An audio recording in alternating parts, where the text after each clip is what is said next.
प्रतियोगी परीक्षाओं की तैयारी में जो एक आम शिकायत होती है वो है कि इतना सब कुछ याद कैसे रखें। हाँ बिल्कुल, खासकर जब बात संविधान के अनुच्छेदों की हो तो ये नंबर मतलब किसी पहाड़े की तरह लगते हैं। सूखे, उबाऊ और बहुत मुश्किल। एकदम। लेकिन क्या हो अगर इन नंबरों को याद करने का तरीका ही बदल दिया जाए। आज हमारे पास स्टडी टेक के कुछ बहुत ही दिलचस्प नोट्स हैं। हाँ, और इनका शीर्षक भी बड़ा अच्छा है, आत्मनिर्माण और प्रेरणा की कला। सही बात है। तो ये नोट्स सिर्फ जानकारी नहीं देते, बल्कि रचनात्मक तरकीबों और तस्वीरों के जरिए संवैधानिक निकायों जैसे जटिल विषय को समझने का एक नया नजरिया पेश करते हैं। और यही बात इसे खास बनाती है। ये सीखने के मनोविज्ञान का एक बेहतरीन इस्तेमाल है। हमारा दिमाग वो सूखी जानकारी को खारिज कर देता है, लेकिन कहानियों को, मजेदार जुमलों को, तस्वीरों को पकड़ लेता है। बिल्कुल। तो ये नोट्स रटने पर नहीं बल्कि जानकारी के लिए दिमाग में एक तरह से मानसिक हुक बनाने पर जोर देते हैं। आज हम इन तकनीकों के पीछे के क्यों और कैसे पर तो बात करेंगे ही। और ये भी समझेंगे कि ये छोटे छोटे शॉर्टकट हमें इन संस्थाओं की बड़ी और गहरी अहमियत को समझने में कैसे मदद करते हैं। जी चलिए, तो फिर इसे खोलकर देखते हैं। सबसे पहले बात करते हैं भारतीय लोकतंत्र की नींव की, मतलब चुनाव। नोट्स में पहला जिक्र है निर्वाचन आयोग का। इलेक्शन कमीशन, अनुच्छेद 324। हाँ, अनुच्छेद 324। इसका काम है स्वतंत्र और निष्पक्ष चुनाव कराना। अब इसे याद रखने की ट्रिक देखिए, मुझे तो ये बहुत मजेदार लगी। बताइए। चुनाव के लिए 324 गनमैन चाहिए। अरे वाह। या फिर एक और है, एक्शन से भरपूर 321 गो वोट। मतलब ये सिर्फ एक मजेदार लाइन नहीं है, इसके पीछे एक विज्ञान है। हाँ, ये दिमागी हुक का क्लासिक उदाहरण है। ये ट्रिक एक अमूर्त संख्या जैसे 324 को एक जीवंत और थोड़ी हास्यपूर्ण छवि जैसे गनमैन या एक एक्शन से जोड़ देती है। लेकिन यहाँ एक गहरी बात भी है। अनुच्छेद 324 सिर्फ एक संख्या नहीं, ये शक्ति का एक बहुत बड़ा स्रोत है। इसी अनुच्छेद से निर्वाचन आयोग को वो असीमित शक्तियां मिलती हैं जिनसे वो चुनाव के दौरान पूरी सरकारी मशीनरी को नियंत्रित कर सकता है। अच्छा, जैसे मॉडल कोड ऑफ कंडक्ट। बिल्कुल, आदर्श आचार संहिता इसी शक्ति का एक उदाहरण है। तो ये ट्रिक हमें सिर्फ नंबर नहीं बल्कि उस संस्था की अपार शक्ति की भी याद दिलाती है। ये एक बेहतरीन पहलू है। मतलब ट्रिक एक दरवाजा है और उसके पीछे उस संस्था की असली ताकत छिपी है। चलिए, लोकतंत्र के दूसरे स्तंभ पर आते हैं, वित्त, फाइनेंस। हाँ, अगला है फाइनेंस कमीशन, यानी फाइनेंस कमीशन, अनुच्छेद 280। इसका काम केंद्र और राज्यों के बीच टैक्स का बंटवारा करना है। और इसकी ट्रिक तो बेहद सीधी है। बहुत ही सीधी और रोजमर्रा की जिंदगी से जुड़ी हुई। 280 रुपए का टैक्स भरा। नोट्स में एक तस्वीर भी है जिसमें हाथ में एक बिल है जिस पर 280 रुपए लिखा है। कितना सरल है ये। और इसकी खूबी इसकी सादगी में ही है। मतलब जटिल विषयों के लिए हमेशा जटिल ट्रिक्स की जरूरत नहीं होती। असल में जब आप किसी अमूर्त संख्या को रोजमर्रा की किसी ठोस चीज जैसे पैसों से जोड़ते हैं तो दिमाग उसे ज्यादा आसानी से पकड़ता है। सही बात है। पर ये बंटवारा जरूरी क्यों है? भारत एक संघीय ढांचा है। वित्त आयोग ये सुनिश्चित करता है कि राज्यों को उनका हक मिले और देश का वित्तीय संतुलन बना रहे। तो इससे पैसों का बंटवारा नहीं है? नहीं, ये केंद्र और राज्यों के बीच विश्वास और सहयोग बनाए रखने का एक संवैधानिक तंत्र है। तो वो 280 रुपए का टैक्स हमें भारत के संघीय संतुलन की याद दिलाता है। ठीक है, तो हमने उन निकायों की बात की जो चुनाव और वित्त को संभालते हैं, पर एक सवाल उठता है कि देश की प्रशासनिक मशीनरी कौन चलाता है? हाँ, जो स्टील फ्रेम ऑफ इंडिया है। बिल्कुल। तो यहीं पर तस्वीर में आता है संघ लोक सेवा आयोग, मतलब यूपीएससी, अनुच्छेद 315। इसकी ट्रिक भी बड़ी मजेदार है। हाँ, समय से जुड़ी है। 3:15 यानी 3:15 बजे एग्जाम होता है, सीधी और प्रभावी। लेकिन इन नोट्स में एक छोटा सा नोट है जिसने मेरा ध्यान खींचा। कौन सा?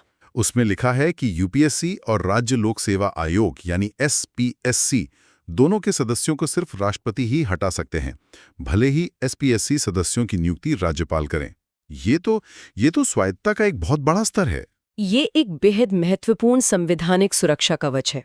देखिए, ट्रिक हमें अनुच्छेद 315 याद कराती है, लेकिन ये छोटा सा नोट हमें भारत की नौकरशाही की आत्मा तक ले जाता है। हमारे संविधान निर्माताओं को पता था कि अगर अधिकारियों को स्थानीय राजनीतिक दबाव में आसानी से हटाया जा सका तो वे निष्पक्ष होकर काम नहीं कर पाएंगे। सही है, डर बना रहेगा। इसीलिए उन्हें हटाने की शक्ति केवल राष्ट्रपति को दी गई, ताकि वे बिना किसी डर के केवल संविधान और कानून के प्रति जवाबदेह रहें। ये प्रावधान सुनिश्चित करता है कि हमारी नौकरशाही किसी सरकार की नहीं बल्कि देश की सेवा करे। वाह। तो यूपीएससी देश को चलाने के लिए अधिकारी चुनता है, लेकिन ये अधिकारी और सरकार जो जनता का पैसा खर्च करते हैं उस पर नजर कौन रखता है? हाँ, ये बहुत बड़ा सवाल है। यहीं पर हमारे संविधान का अगला प्रहरी नियंत्रक एवं महालेखा परीक्षक मतलब सीएजी तस्वीर में आता है। अनुच्छेद 148। हाँ, 148। इसे याद रखने की कहानी वाली ट्रिक तो लाजवाब है ना? बताइए क्या है? 1-4 आदमी मिलकर बैठकर हिसाब करते हैं, यानी 148। अरे वाह, 148। ये चंकिंग नाम की एक बहुत शक्तिशाली मेमोरी तकनीक है। चंकिंग? हाँ, एक बड़ी संख्या 148 को एक साथ याद रखने के बजाय इस ट्रिक ने उसे 1, 4 और 8 जैसे छोटे सार्थक टुकड़ों में तोड़कर एक कहानी में पिरो दिया है। अच्छा। लेकिन ये हिसाब सिर्फ बही खाते की जांच नहीं है। सीएजी को जनता के पैसे का संरक्षक या गार्डियन ऑफ पब्लिक पर्स कहा जाता है। इसकी असली ताकत इसकी रिपोर्ट में है। जैसे जो बड़े-बड़े घोटाले सामने आते हैं? बिल्कुल, याद कीजिए 2G स्पेक्ट्रम घोटाला हो या कोयला ब्लॉक आवंटन, ये बड़े मामले सीएजी की रिपोर्ट के बाद ही सामने आए थे।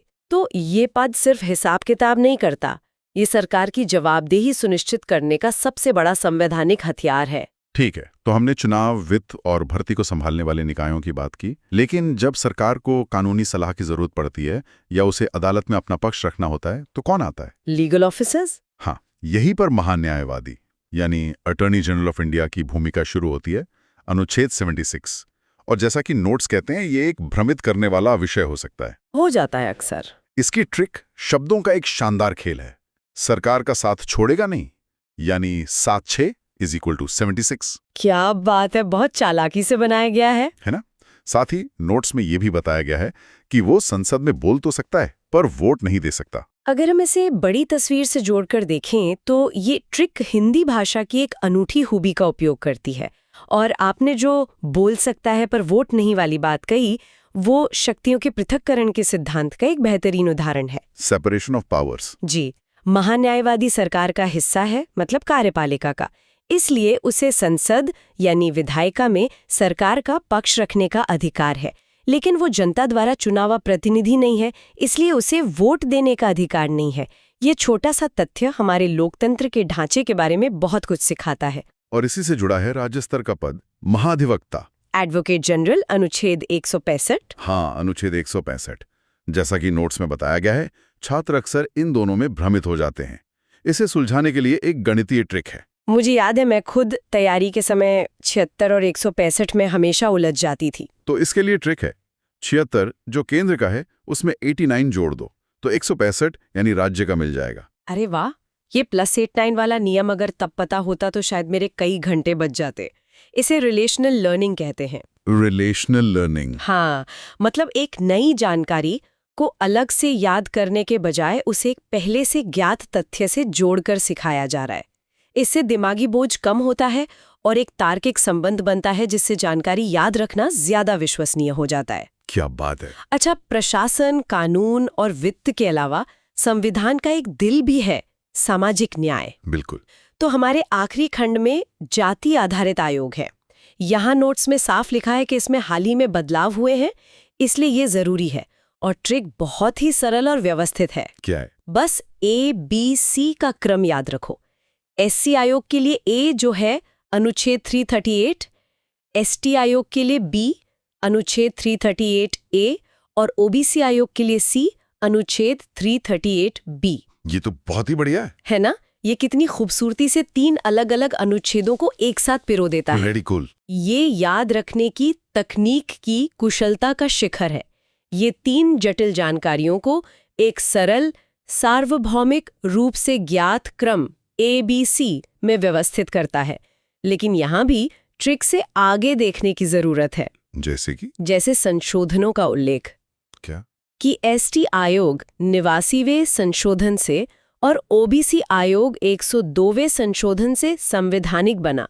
ये हमारे संविधान की विकासशील प्रकृति को दर्शाता है। मतलब संविधान कोई पत्थर की लकीर नहीं है? बिल्कुल नहीं।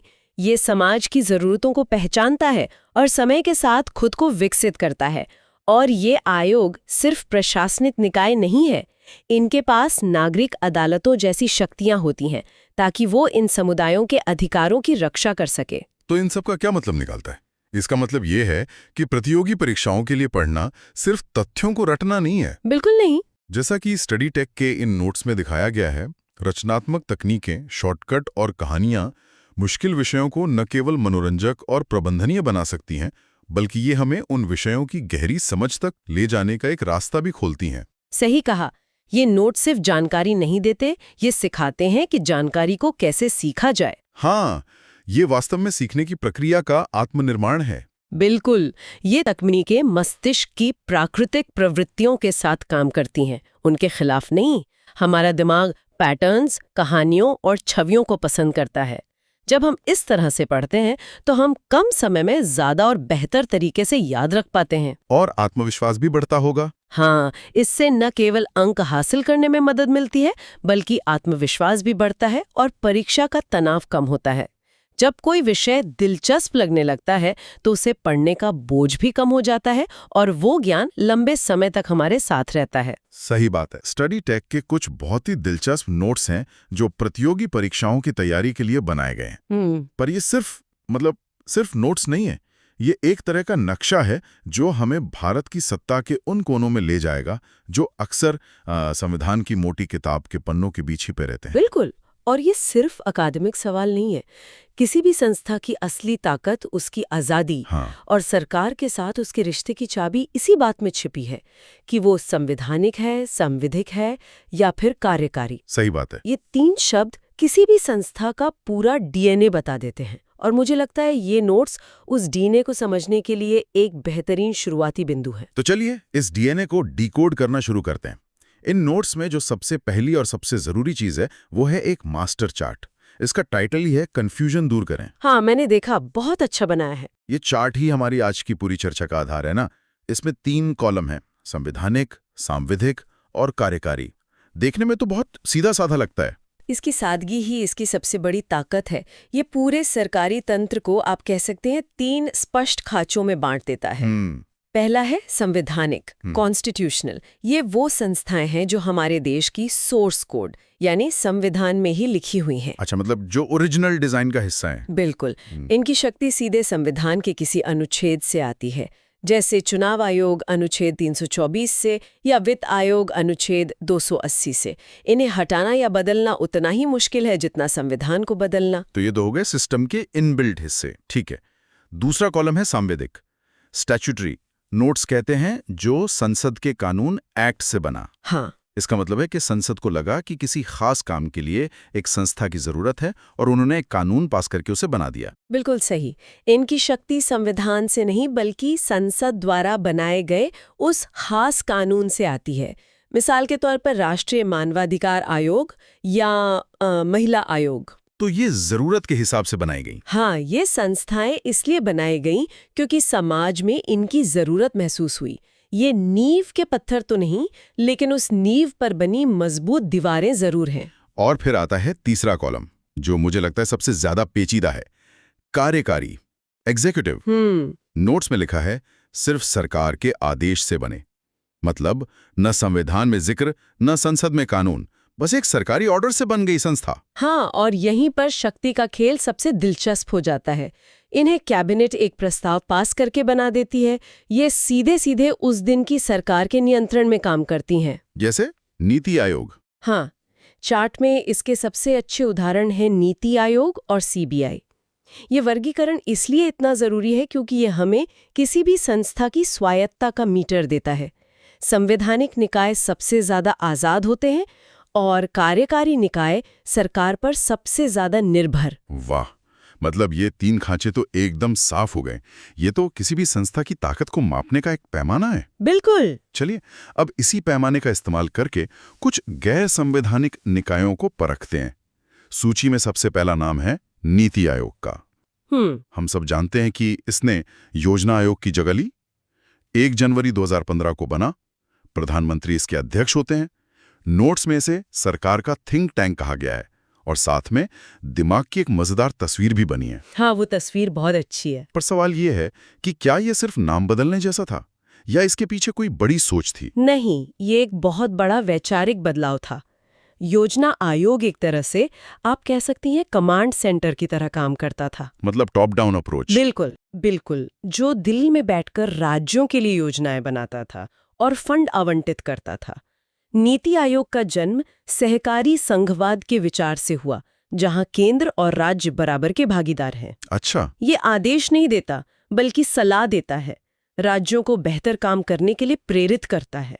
इसलिए थिंक टैंक शब्द इसकी भूमिका को बिल्कुल सटीक तरीके से पकड़ता है। ये सरकार का हेडमास्टर नहीं, बल्कि रणनीतिक सलाहकार है। अच्छा, तो नीति आयोग सरकार को सलाह देता है, लेकिन कुछ संस्थाएं ऐसी भी हैं जिनका काम सरकार पर नजर रखना है। इसी कड़ी में राष्ट्रीय मानव अधिकार आयोग यानी NHRC का नाम आता है ना? बिल्कुल। NHRC 1993 में संसद के एक कानून से बना, इसलिए ये एक सांविधिक निकाय है। इसका मुख्य काम है मानवाधिकारों के उल्लंघन की शिकायतों पर नजर रखना। नोट्स में एक खास बात लिखी है कि इसके अध्यक्ष सुप्रीम कोर्ट के रिटायर्ड जज ही हो सकते हैं। एक मिनट, पर ये डिटेल इतना महत्वपूर्ण क्यों है? कोई वरिष्ठ प्रशासक क्यों नहीं? ये बहुत अच्छा सवाल है, क्योंकि ये पूरी संस्था की विश्वसनीयता और स्वतंत्रता की गारंटी है। एक सुप्रीम कोर्ट का जज कानून और नागरिक अधिकारों की बारीकियों को समझता है। उससे भी बढ़कर वो अपने करियर के शिखर पर पहुंच चुका होता है और उसे किसी राजनीतिक नियुक्ति की आकांक्षा नहीं होती।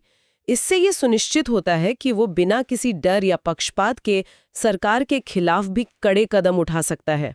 सही बात है। अगर कोई प्रशासक अध्यक्ष होता तो उस पर हमेशा सरकार का दबाव बने रहने का खतरा रहता। बिल्कुल। ये तो बहुत गहरी बात है। अब आते हैं लोकपाल और लोकायुक्त पर। नोट्स में इनका काम साफ साफ लिखा है, भ्रष्टाचार की जांच करना। हाँ। और साथ में एक तस्वीर है जिसमें एक मैग्नीफाइंग ग्लास नो करप्शन शब्द पर फोकस कर रहा है। ये तो सीधे मुद्दे की बात है। लोकपाल का बनना अपने आप में एक कहानी है। ये किसी सरकार की देन नहीं, बल्कि एक बहुत बड़े जन आंदोलन का नतीजा है। अन्ना हजारे वाला आंदोलन? जी बिल्कुल, जिसे हम सब ने देखा था। सालों के सामाजिक दबाव के बाद संसद को लोकपाल और लोकायुक्त अधिनियम 2013 पारित करना पड़ा। ये भी एक सांविधिक निकाय है, लेकिन इसकी खासियत ये है कि इसे प्रधानमंत्री तक की जांच करने का अधिकार है। अच्छा। हाँ, ये इस बात का प्रतीक है कि लोकतंत्र में जब जनता आवाज उठाती है तो नई और शक्तिशाली संस्थाएं जन्म ले सकती है।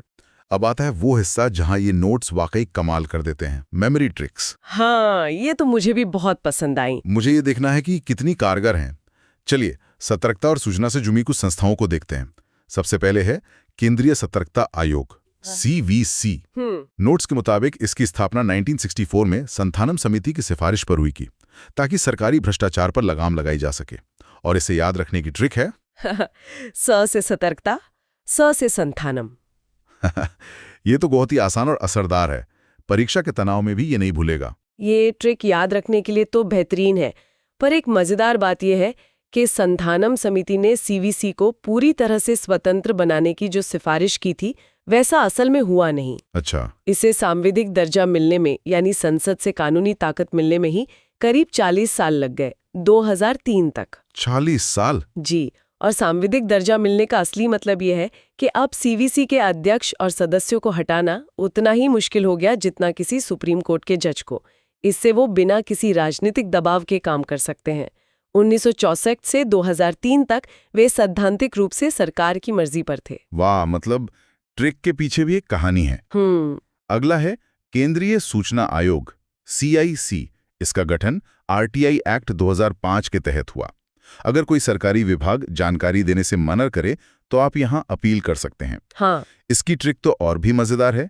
एक 5 रुपए के सिक्के की तस्वीर के साथ लिखा है, 5 रुपए की अर्जी लगाओ, सूचना पाओ। ये ट्रिक बहुत गहरी बात कहती है। ये सूचना के अधिकार की आत्मा है। सही कहा। ये हमें याद दिलाती है कि कैसे एक आम नागरिक एक छोटी सी अर्जी देकर सरकार की बड़ी बड़ी फाइलों के अंदर झांक सकता है। CIC वो संस्था है जो ये सुनिश्चित करती है कि ये अधिकार सिर्फ कागज पर ना रह जाए। ये पारदर्शिता और जवाबदेही की रीढ़ है। बिल्कुल। ये ट्रिक इस शक्तिशाली विचार को बहुत ही सरल और यादगार बना देती है। अब आते हैं उस संस्था पर जिसके बारे में हम हर रोज सुनते हैं, CBI, central bureau of investigation. यहाँ पर मेरा दिमाग सच में चकरा गया। हाँ, ये थोड़ा उलझा हुआ है। नोट्स के अनुसार ये न तो संवैधानिक है और न ही सांविधिक। एक मिनट, ये बात मुझे थोड़ी अजीब लग रही है। सीबीआई देश की सबसे बड़ी जांच एजेंसी है और उसका अपना कोई कानून ही नहीं है। हाँ, ये कैसे काम करता है? मतलब क्या कोई भी सरकार कल को इससे बंद करने का आदेश दे सकती है? आपका सवाल बिल्कुल सही है और यही सीबीआई की सबसे बड़ी दुविधा है। ये एक कार्यकारी निकाय है। सिर्फ एक कार्यकारी निकाय? हाँ, इसे अपनी जांच की शक्तियां Delhi special police establishment act यानी डीएसपीई एक्ट 1946 नाम के एक पुराने कानून से मिलती हैं। इसका अपना कोई अधिनियम नहीं है और हाँ, सैद्धांतिक रूप से सरकार इसे कार्यकारी आदेश से खत्म कर सकती है। अरे बाप रे। इसी वजह से इसकी स्वायत्ता पर हमेशा सवाल उठते हैं। और शायद इसीलिए नोट्स में जो क्रिक दी गई है वो किसी समिति के नाम पर नहीं, बल्कि सुप्रीम कोर्ट की एक बहुत ही प्रसिद्ध टिप्पणी पर आधारित है। एक पिंजरे और तोते की तस्वीर के साथ लिखा है, सीबीआई सरकार का पिंजरे में बंद तोता है। बिल्कुल। ये टिप्पणी सुप्रीम कोर्ट ने एक सुनवाई के दौरान की थी, जब उन्हें लगा कि सीबीआई सरकार के इशारों पर काम कर रही है, क्योंकि सीबीआई का प्रशासनिक नियंत्रण सीधे केंद्र सरकार के कार्मिक मंत्रालय के पास होता है। तो उस पर हमेशा राजनीतिक दबाव का आरोप लगता है। जी, ये पिंजरे में बंद तोता वाली ट्रिक सिर्फ एक मजाकिया लाइन नहीं है। ये भारत की सबसे बड़ी जांच एजेंसी के संस्थागत संकट को उजागर करती है। ये उसकी सबसे बड़ी चुनौती है, उसकी स्वायत्तता की कमी। ये ट्रिक तो वाकई हजारों शब्दों के बराबर है। चलिए अब इस सूची की आखिरी संस्था पर आते हैं, क्षेत्रीय परिषदें, जोनल काउंसिल्स। जी, नोट्स बताते हैं कि भारत को 5 जोन में बांटा गया है और इनकी स्थापना राज्य पुनर्गठन अधिनियम 1956 के तहत हुई थी। ये बहुत महत्वपूर्ण है। यह नोट्स एक ऐसी गलती की ओर इशारा करते हैं जो बहुत आम है। इन परिषदों के अध्यक्ष प्रधानमंत्री नहीं, बल्कि केंद्रीय गृह मंत्री होते हैं। हाँ, ये गलती बहुत लोग करते हैं। और इसे याद रखने की ट्रिक तो शानदार है। एक घर की तस्वीर बनी है और साथ में लिखा है घर, होम के अलग अलग कमरों का मालिक कौन? गृह मंत्री। वाह, क्या बढ़िया तरीका है समझाने का। मैं सच बता रहा हूं, मैं तो हमेशा सोचता था कि प्रधानमंत्री होंगे, क्योंकि ये इतने बड़े अंतर्राज्य मामले हैं। इस ट्रिक ने मेरा एक बड़ा कंफ्यूजन दूर कर दिया। ये एक बेहतरीन एनालॉजी है। ये परिषदें सहकारी संघवाद की असली प्रयोगशाला हैं, जहां पड़ोसी राज्य आपस में बैठकर सीमा विवाद, पानी के बंटवारे या इंफ्रास्ट्रक्चर जैसे मुद्दों को सुलझाते हैं। अच्छा। और गृह मंत्री की भूमिका को घर के मामलों से जोड़ना बिल्कुल तार्किक है। देश की आंतरिक सुरक्षा और राज्यों के बीच समन्वय बनाए रखने की जिम्मेदारी गृह मंत्रालय की ही तो होती है। सही बात है। तो भारत रूपी घर के कमरों यानी जोन के बीच तालमेल बिठाने का काम गृह मंत्री ही करेंगे। ये ट्रिक इस जटिल प्रशासनिक संरचना को तुरंत आसान बना देती है। तो इस सब का क्या मतलब है? इन स्टडी नोट्स की गहराई में उतरने के बाद ये तो साफ है कि ये सिर्फ रटने के शॉर्टकट नहीं है। नहीं, बिल्कुल नहीं। ये हमें सिखाते हैं कि कैसे जटिल जानकारी को खांचों में बांटकर और मजेदार तस्वीरों से जोड़कर लंबे समय तक याद रखा जा सकता है। हमने संवैधानिक, सांविधिक और कार्यकारी निकायों के बीच शक्ति के संतुलन को समझा। बिल्कुल। और हमने ये भी देखा कि किसी देश का शासन सिर्फ उसके संविधान की किताब से नहीं चलता। संविधान के बाहर कानूनों और सरकारी आदेशों से बनी संस्थाओं का एक पूरा इकोसिस्टम है। ये संस्थाएं जिंदा हैं।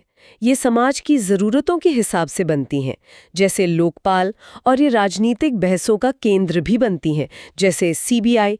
ये नोट्स हमें उस पूरे इकोसिस्टम की एक बेहतरीन झलक देते हैं। तो श्रोताओं के सोचने के लिए आज का विचार क्या है? जैसा कि नोट्स में सीबीआई को पिंजरे में बंद तोता कहा गया है, क्योंकि वो एक कार्यकारी निकाय है, ये हमारे लिए एक बहुत जरूरी सवाल छोड़ जाता है। क्या कोई भी देश अपनी जांच एजेंसियों को शक्तिशाली तो बनाना चाहता है, पर असल में स्वतंत्र कैसे बनाए?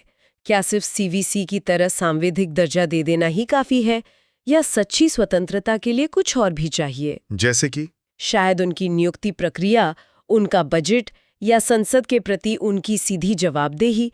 ये एक ऐसा सवाल है जिस पर लगातार विचार करने की जरूरत है।